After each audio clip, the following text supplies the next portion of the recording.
ये presentation amazing facts के मित्रों के द्वारा लाया जा रहा है।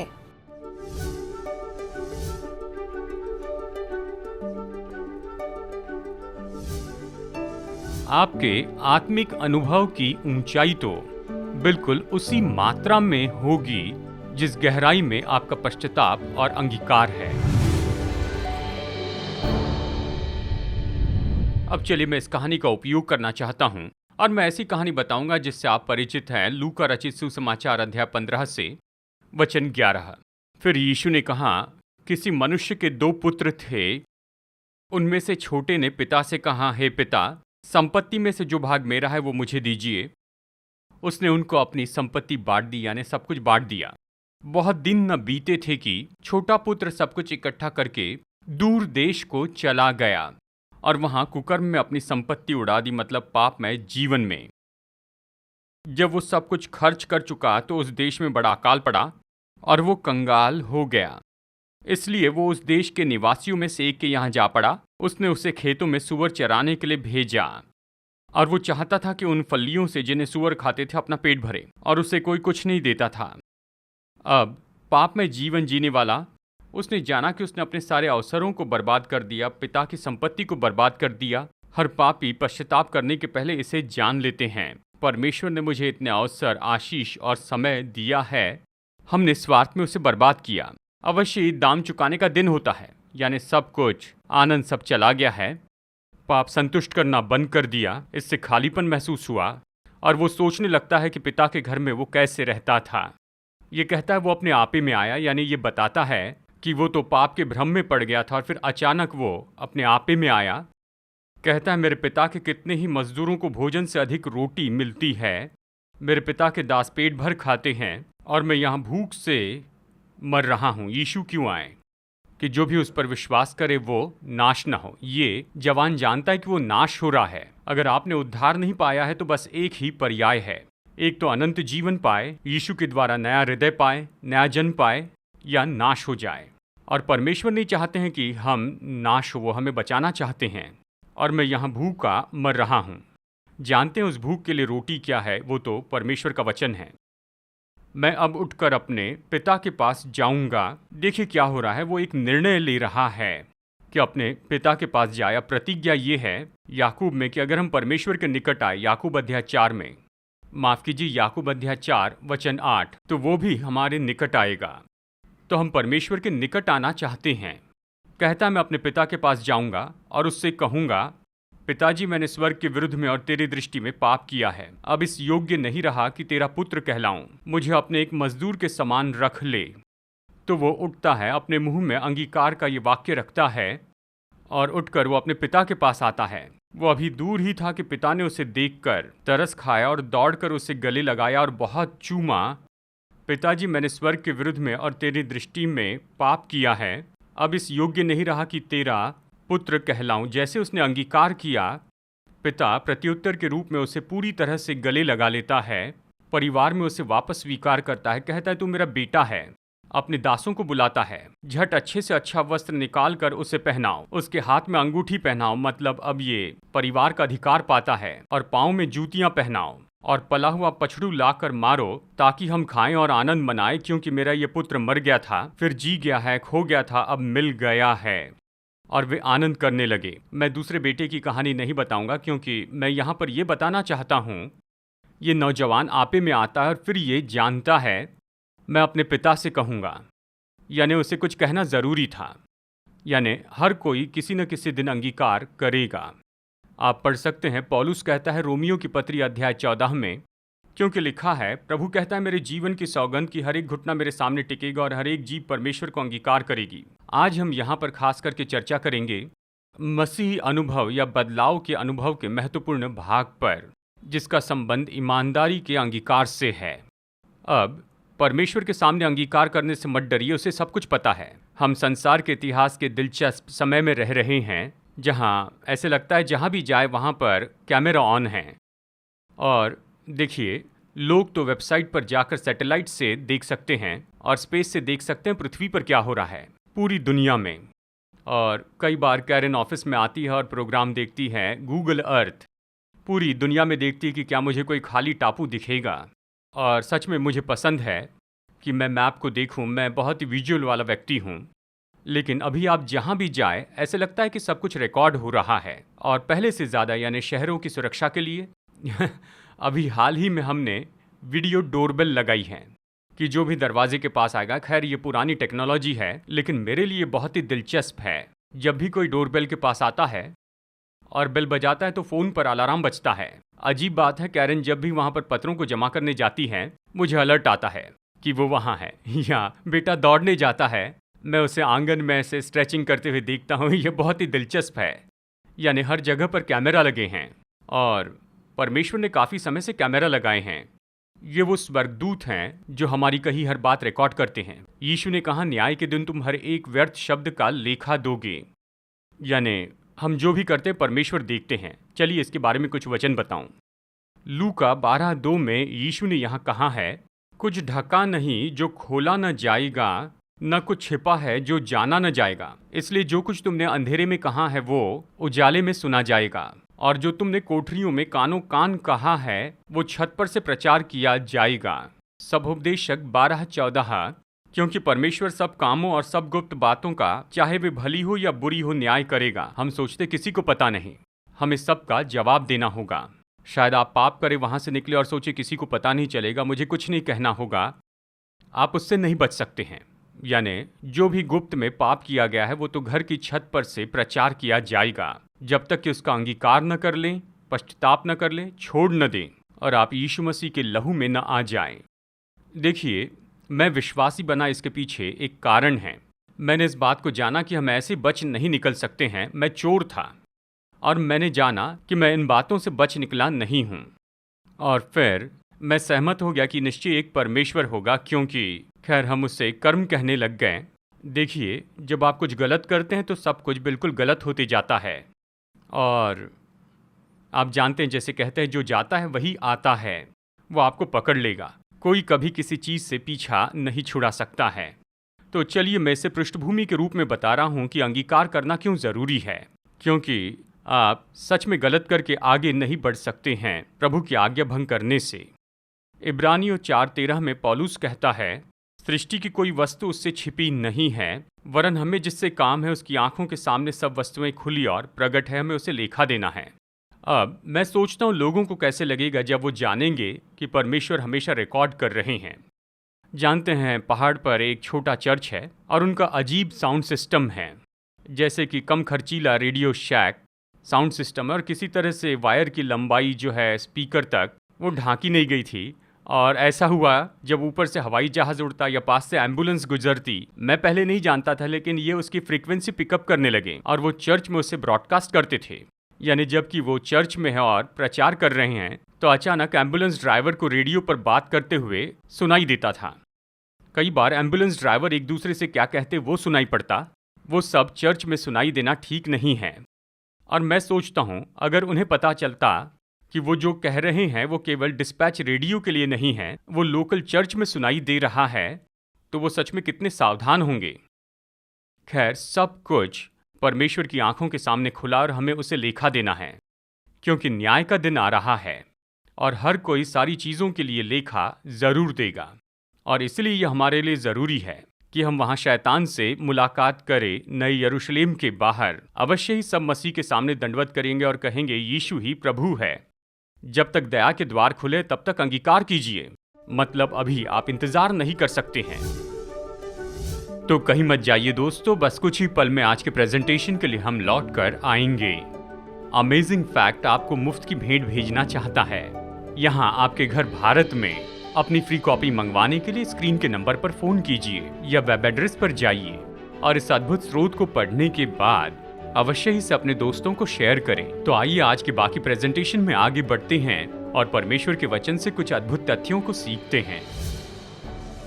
इन बातों को पृष्ठभूमि में रखते हुए मैं हमेशा की तरह 5-6 पॉइंट्स बताऊंगा अंगीकार के बारे में। और शुरू करता हूं, हम अंगीकार क्यों करते हैं। हम अंगीकार क्यों करते हैं। यहाँ यीशु ने मत्ती 6:8 में कहा, तुम्हारा स्वर्गीय पिता तुम्हारे मांगने से पहले ही जानता है कि तुम्हारी क्या आवश्यकताएं हैं, तो उसे क्यों बताएं। खैर, अंगीकार परमेश्वर के लाभ के लिए नहीं है। जब मैं बालक मसीह था तो अंगीकार के बारे में सुना। जानते हैं, मेरे मन में ये विचार आया, ठीक है प्रभु, आप बैठ जाइए, मुझे आपको कुछ बताना है। फिर मैंने सोचा, रुको एक मिनट, प्रभु सब कुछ जानते हैं, मैं उसे मूर्ख नहीं बना रहा हूँ। यानी अंगीकार करते समय ये नहीं कि प्रभु ज़रा आप रुकिए, मैं कुछ भारी बातें बताना चाहता हूँ। आप अपने बारे में जितना जानते हैं उससे बढ़कर वो जानते हैं। आपका अंगीकार उसे जानकारी नहीं दे रहा है। जब आप अंगीकार करते हैं तो ये महत्वपूर्ण बात होती है कि आप अपने दिल में ये बात जान लेते हैं कि आप जो कर रहे हैं वो गलत है, और आप पवित्र आत्मा को आज़ादी दे रहे हैं कि उस क्षेत्र में वो आपको विजय दे, क्योंकि आप मानते हैं ये गलत है और आप बदलाव चाहते हैं। दूसरी बात, जब आप मानते हैं कि ये गलत है तो मानसिक रूप में कुछ होता है, तब आप जानते हैं इसके परिणाम क्या होंगे, आपको क्या लेखा देना है। लोगों को अंगीकार पसंद नहीं है, इससे वो कई बार बेचैन हो उठते हैं, लेकिन ये आपके लिए अच्छा है क्योंकि ये आज़ाद करता है। यदि हम अपने पापों को मान ले तो वो हमारे पापों को क्षमा करने और हमें सब अधर्म से शुद्ध करने में विश्वास योग्य और धर्मी हैं। अब हम चर्चा करेंगे यानी क्या अंगीकार करना है। अंगीकार की परिभाषा ये है, इसका मतलब उसे प्रकट करना है जो उसके लिए नुकसान पहुंचाने वाला है। मान लेना, पहचान लेना। किसी ने कहा अंगीकार आत्मा के लिए अच्छा है लेकिन सम्मान के लिए बहुत बुरा है। बाइबल नीति वचन 28:13 में कहती है, जो अपने अपराध छिपा रखता है उसका कार्य सफल नहीं होता, परंतु जो उसको मान लेता और छोड़ भी देता है। मुझे याद है, विश्वासी होने के कई साल बाद मेरे पास ऐसा कुछ आया। उस समय मियामी बीच में मैं रहता था, स्कूल में जाता और काम भी करता था, और मैं परिवार से मुलाकात करने गया। और जब मैं मियामी बीच में था, मुझे याद है मैं बास्किन रॉबिन्स आइसक्रीम स्टोर में काम करता था। मैं वहाँ पर काम करता। उन्होंने कहा जितनी चाहे आइसक्रीम खा लो। ये मेरे लिए सपनों का काम था। उन्होंने कहा आइसक्रीम खाकर थक जाओगे। मैं वहाँ पर बहुत आइसक्रीम खाता था। उन्होंने मुझ पर भरोसा रखा। मैं केवल 14-15 साल का था। मैं मिलिट्री स्कूल में पढ़ता था, सब साफ रखता था, सब क्रमानुसार रखता था। और फिर आखिरकार उन्होंने मुझे चाबी दे दी। उनका नाम मिस्टर स्कॉट था। दुकान खोलना, दुकान बंद करना, अकाउंटिंग करना, पैसों को फ्रीजर में रखना मेरा काम था। जब मैं घर से भाग जाना चाहता था, उस समय मैं 15 साल का था, मैंने अपने लिए एक अतिरिक्त चाबी बनाई और मैं देर रात बास्किन रॉबिन्स में गया। मैं फ्रीजर में गया, मुझे पता था उसकी चाबी कहाँ है, और मैंने केवल उतना ही कैश निकाला कि मालिक को कुछ भी पता न चले। कई साल बाद मुझे याद आया और मैंने सोचा, देखिए मुझे इसे सही करना है, और मैं उसी बास्किन रॉबिन्स में वापस गया। मुझे लगता है आज भी वो वहाँ है, इतने साल बाद भी, लिंकन मॉल में। और जब मैं वहाँ पर गया तो मिस्टर स्कॉट के बारे में पूछा। उन्होंने कहा वो ये जगह कई साल पहले बेचकर चले गए। तब मुझे मेरे कंधे पर से भारी बोझ हटाया गया महसूस हुआ। मैं वहाँ पर गया, $15 या $20 की कोई बात थी। मैं परमेश्वर के साथ सब कुछ सही करना चाहता था। मेरे लिए कश्मकश ये थी कि मैं वहाँ पर जाकर उन्हें बताऊं। मुझ पर भरोसा किया। मैंने पूछा मैं उनसे कैसे संपर्क कर सकता हूँ। उन्होंने कहा हमें इसके बारे में कुछ भी पता नहीं। परमेश्वर ने बोझ हटाया। जानना चाहते थे क्या मैं इच्छा रखता हूँ। और जब मैं इच्छा रख के उस जगह पर गया तो मुझे शांति मिल गई। शायद वो आप पर ये बातें प्रकट करें। अब शायद कोई सोच रहा होगा मैंने बैंक लूटी है तो मैं क्या करूं? अगर मैं अंगीकार करूं तो शायद जेल में डाल देंगे। बहुत से लोगों ने आकर मुझसे कहा अगर मैं अपने बॉस से कहूं कि मैंने क्या किया तो नौकरी चली जाएगी। मैंने कहा प्रभु पर भरोसा रखिए। खैर, कुछ लोगों को छोड़कर, लेकिन अक्सर ऐसा हुआ है कि हर समय जब भी कोई सदस्य आकर मुझसे ये कहता है मैं कायल हो गया हूं, मुझे बॉस से बात करनी है कि मैंने उनके साथ बेईमानी की है। मैंने कहा आपके पकड़े जाने के पहले आप उनको जाकर बताइए और वो आपके दिल में बदलाव देखेंगे। हे परमेश्वर, मुझे जांच कर जान ले, मुझे परख कर मेरी चिंताओं को जान ले। देख कि मुझ में कोई बुरी चाल है कि नहीं और अनंत के मार्ग में मेरी अगुवाई कर। अय्यूब 13:23 में ये कहता है मुझसे कितने अधर्म के काम और पाप हुए हैं, मेरे अपराध और पाप मुझे बता दे। मैं यहाँ एक सलाह देना चाहता हूँ। आप एकांत में जाइए। अगर चाहते ये जागृति बदलाव लाएं तो कुछ काम कीजिए। आप एकांत में जाइए। बहुत से लोगों के साथ अगर आप अपने घर में हैं तो शायद मुश्किल हो, लेकिन एक कमरे में जाइए, घुटनों पर आकर प्रार्थना कीजिए। प्रभु को बताइए। शायद आप कुछ महसूस न करें, ये करना सही है, और फिर क्या होगा? घुटनों पर आकर पश्चाताप कीजिए। प्रभु, मैं अपने पापों के लिए पश्चाताप का चुनाव करता हूँ। मैं जानता हूँ जिंदगी भर मैंने पाप किया, मैं बहुत सी बातों का दोषी हूँ। आपको याद नहीं होगा कि आपने क्या क्या गलत किया, लेकिन एक पेपर लीजिए और वो पेपर किसी और को मत दीजिए। एक पेपर लीजिए, लिस्ट बनाइए, 10 आज्ञाओं से शुरू कीजिए। दूसरे ईश्वर की आराधना नहीं करना, परमेश्वर का नाम व्यर्थ न लेना। खैर, मैंने कभी व्यभिचार नहीं किया, लेकिन क्या कभी आपने विचार किया है आत्मिक व्यभिचार, मैंने हत्या तो नहीं की है। क्या बिना कारण अपने भाई पर क्रोधित हुए हैं? झूठ बोला, बाइबल कहती तुम्हारी हाँ हाँ हो और ना ना हो। क्या आपने कभी लालच किया? और इस तरह 10 आज्ञाओं को देखिए और फिर ये प्रार्थना कीजिए जैसे दाऊद ने कहा है, परमेश्वर मुझे जांच, देख कि मुझ में कोई बुरी चाल है कि नहीं और अनंत के मार्ग में मेरी अगुवाई कर। पवित्र आत्मा आपको सब याद दिलाएगा। हो सकता है मित्र, परिवार या जीवन साथी हो सकता है जिनसे आपका सही संबंध नहीं, आपको उनसे सही संबंध बना लेना है। इसे लिख लीजिए, परमेश्वर के सामने अंगीकार कीजिए और फिर उस व्यक्ति के पास जाइए। लिस्ट बनाने के बाद में जल्दबाजी मत कीजिए। प्रभु, अगर मैं कुछ भूल गया हूं तो बाद में मुझे याद दिलाइए। फिर प्रतिज्ञा का दावा कीजिए। यदि हम अपने पापों को मान ले तो वह हमारे पापों को क्षमा करने और हमें सब अधर्म से शुद्ध करने में विश्वास योग्य और धर्मी है। पहला यूहन्ना 1:9। और वो प्रतिज्ञा करते आपको कितना शुद्ध करेंगे? सारे अधर्म से शुद्ध करेंगे। जब वो आपको सारे अधर्म से शुद्ध करेंगे और आप अपने घुटनों पर से उठेंगे तो परमेश्वर वादा निभाएंगे।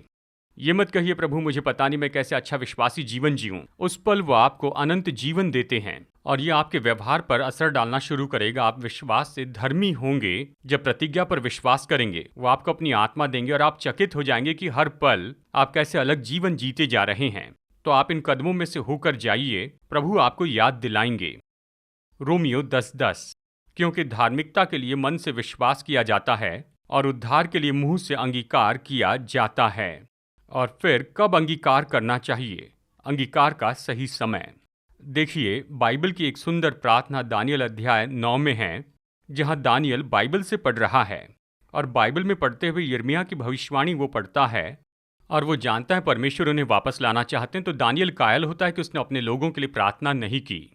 और बाइबल हमें बताती है दानियल अध्याय 9 वचन 9 में, वचन 3 से 6 में, तब मैं अपना मुख प्रभु परमेश्वर की ओर करके प्रार्थना करने लगा और उपवास कर, टाट पहनकर, राख में बैठकर वरदान मांगने लगा। मैंने अपने परमेश्वर से प्रार्थना की और पाप का अंगीकार किया। देखिए क्या होता है, वो वचन पढ़ता है और फिर प्रभावित होता है कि अंगीकार करें।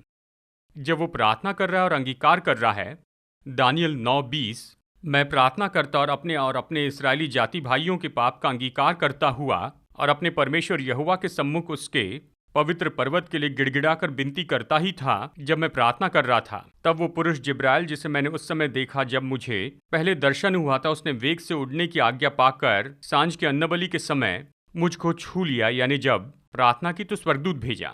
दानियल ने कब अंगीकार किया? जैसे उसने अपने पाप के बारे में जान लिया। भजन 32 में चलते हैं। अंगीकार के लिए सबसे उत्तम समय मैं बताता हूँ। मैंने अपना पाप तुझ पर प्रकट किया और अपना अधर्म न छिपाया और कहा, मैं यहोवा के सामने अपने अपराधों को मान लूंगा। तब तूने मेरे पाप को क्षमा कर दिया। इस कारण हर एक भक्त तुझसे ऐसे समय में प्रार्थना करे जबकि तू मिल सकता है।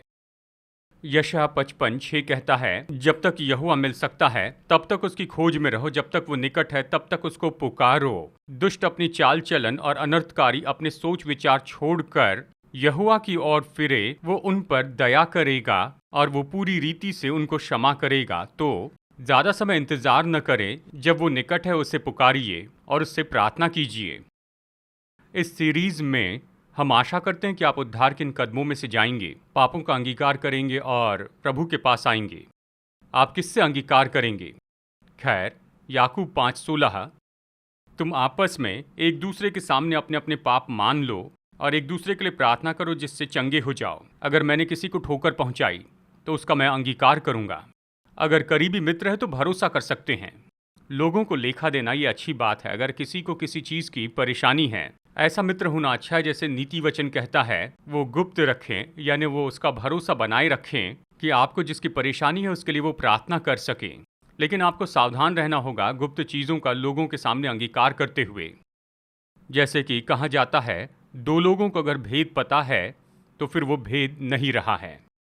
यानी परमेश्वर के विरुद्ध किया गया पाप परमेश्वर के सामने अंगीकार कर ले। पब्लिक पाप लोगों के सामने मानना चाहिए। व्यक्तिगत पाप व्यक्तिगत रूप में मान लिया जाना चाहिए। शायद आपने ये कहानी सुनी होगी। 3 पास्टर ने निर्णय लिया कि वो एक साथ छुट्टियों पर जाएंगे। वो मछली पकड़ने गए। झील के बीच मछली पकड़ रहे थे, तब तक सब कुछ ठीक था और अचानक एक पास्टर वहाँ पर रोने लगे। दूसरे 2 लोगों को अजीब लगा और उन्होंने सोचा कि ये क्या हो गया है, और उसने कहा कि देखिए, तुम दोनों ही मेरे साथ में हो, तो मेरी बड़ी समस्या का मैं अंगीकार कर लेता हूँ। उसने कहा, मैं अपनी पत्नी को धोखा दे रहा हूँ। दूसरे दो ने कहा, तुम्हें ये सही कर लेना होगा, लेकिन चलिए प्रार्थना करते हैं। जब वो प्रार्थना कर रहे थे, दूसरा पास्टर रोने लगा। तो उन्होंने पूछा, क्या समस्या है? देखिए, इस भाई ने मुझे प्रेरणा दी और इसलिए मुझे खुलना होगा। मेरी समस्या यही है कि मैं चोरी करते रहता हूँ, छोटी छोटी चीज़ें, मुझे इसकी ज़रूरत भी नहीं। तो कहा, हम तुम्हारे लिए प्रार्थना करेंगे। प्रार्थना करने लगे। दोनों ने तीसरी की ओर देखा जो चुप बैठा था। क्या तुम कुछ बताना चाहोगे?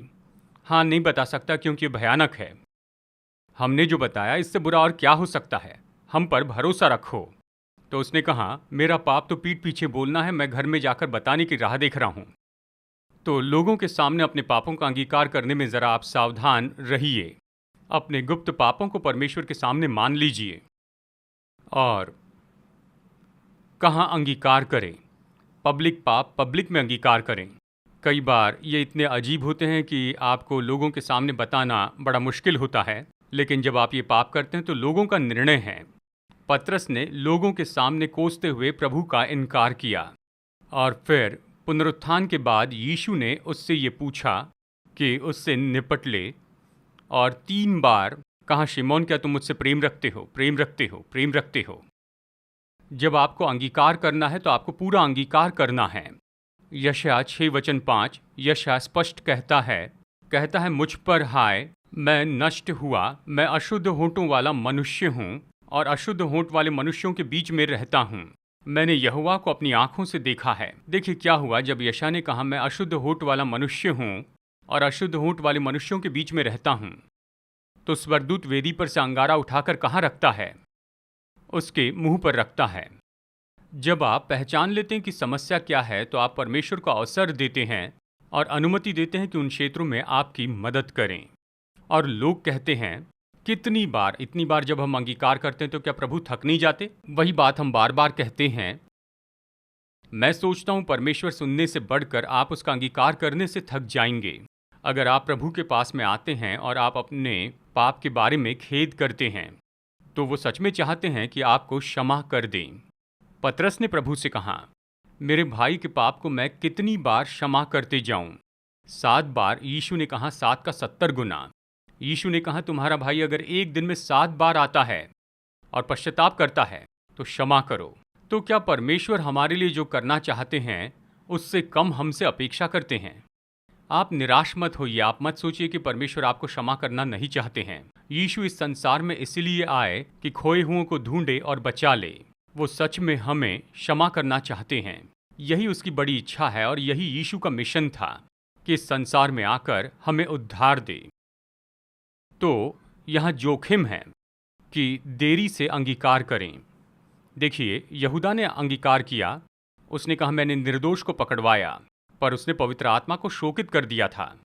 और फिरौन ने भी अंगीकार किया, उसने पश्चाताप किया, लेकिन उसने भी पवित्र आत्मा को शोकित किया था। यानी बहुत ज़्यादा इंतज़ार करने में खतरा है। ये महत्वपूर्ण है। जब आप प्रभु की पुकार सुनते हैं तो आज ही उद्धार का दिन है। बाइबल कहती अभी वो नियुक्त समय है। आज जब उसकी आवाज़ सुनते हो, जब यीशु ने लोगों को बुलाया, जब भी उसने प्रेरितों को बुलाया, कहा मेरे पीछे हो लो, जो भी वो कर रहे थे छोड़कर उसके पीछे चले।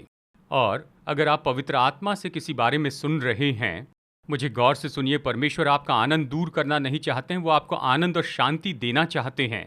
उसने कहा, मैं इसलिए आया कि तुम जीवन पाओ, बहुतायत का जीवन पाओ। लेकिन प्रभु आपको उठाने के पहले, बाइबल कहती है हमें प्रभु के सामने खुद को नम्र करना है और वो हमें उठाएंगे। कई साल पहले मैंने सुना था एक कोल माइन एक्सीडेंट पर, कंटर्की में, यह कहीं बहुत समय पहले की बात है। वहाँ लोग फंस गए। रेगुलर शाफ्ट जो उन्हें ले जाता था, माइन में ऊपर ले जाता था, वो काम करना बंद कर दिया और उनके पास आशा नहीं थी। फिर धीरे धीरे लाइट्स भी धीमे हो गए और उन्हें डर लगा कि ऑक्सीजन अभी खत्म होने वाला है। लेकिन एक बूढ़ा माइनर वहाँ था। उसने कहा, लगता है आशा है। वो अंधेरे में था लेकिन उसे ठंडी हवा महसूस हुई। उसने कहा, पुराना वेंटिलेशन शाफ्ट है जो इस चेंबर से जाता है दूसरे चेंबर तक, लेकिन 1/4 मील रेंगते हुए जाना है। अंधेरे से भरा और ऐसा मार्ग है कि पेट पर रेंगते हुए जाना है, कुछ नहीं ले जा सकते हो। मेरे पीछे आओ, हम यहाँ से बाहर निकलेंगे। और वो कुछ समय तक रेंगते हुए आगे बढ़े और फिर ऐसे शाफ्ट तक पहुँचे। वो एयर डक्ट शाफ्ट खुला हुआ और वो सब बच निकले, लेकिन उन्हें सब सामान छोड़ना पड़ा और रेंगते हुए आगे बढ़ना पड़ा। जानते हैं, आज़ादी और ज्योति के लिए मार्ग है, लेकिन हमें खुद को प्रभु के सामने नम्र करना है।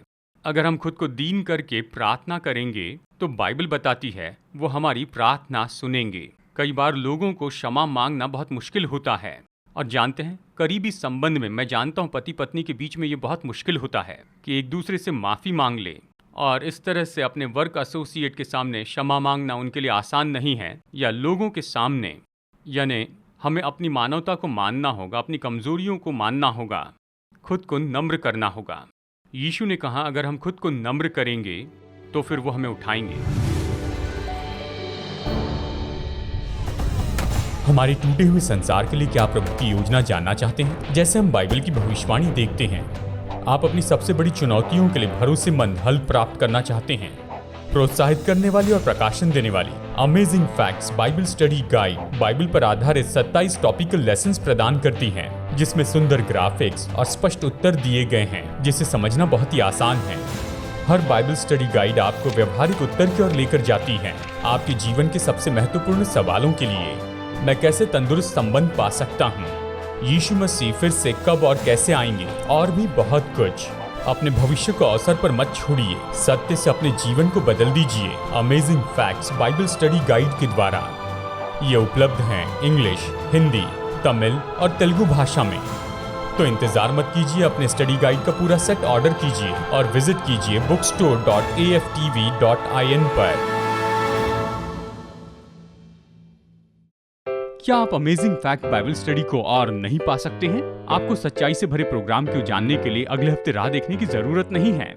आप जाइए अमेजिंग फैक्ट मीडिया लाइब्रेरी में aftv.org पर। aftv.org पर आप वीडियो और ऑडियो प्रेजेंटेशन का आनंद उठा सकते हैं, और साथ ही प्रिंटेड मटेरियल सब कुछ मुफ्त में।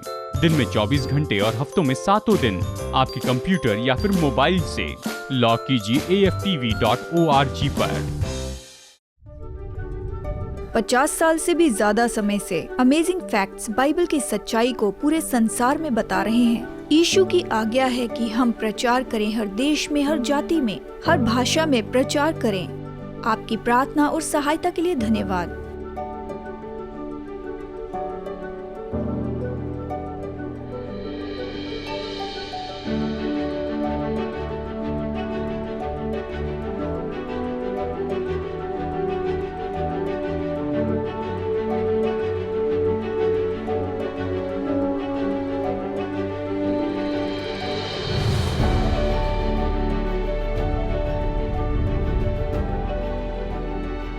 आज के फ्री ऑफर को मंगवाइए, ये आपके लिए एक आशीष है। जैसे हम सुसमाचार लोगों तक ले जा रहे हैं, आपकी भेंटों के लिए आपका धन्यवाद। आशा है आप अगले हफ्ते जुड़ जाएंगे। जैसे हम वचन की गहराई को देखते हैं, हम और भी अमेजिंग फैक्ट्स देखेंगे।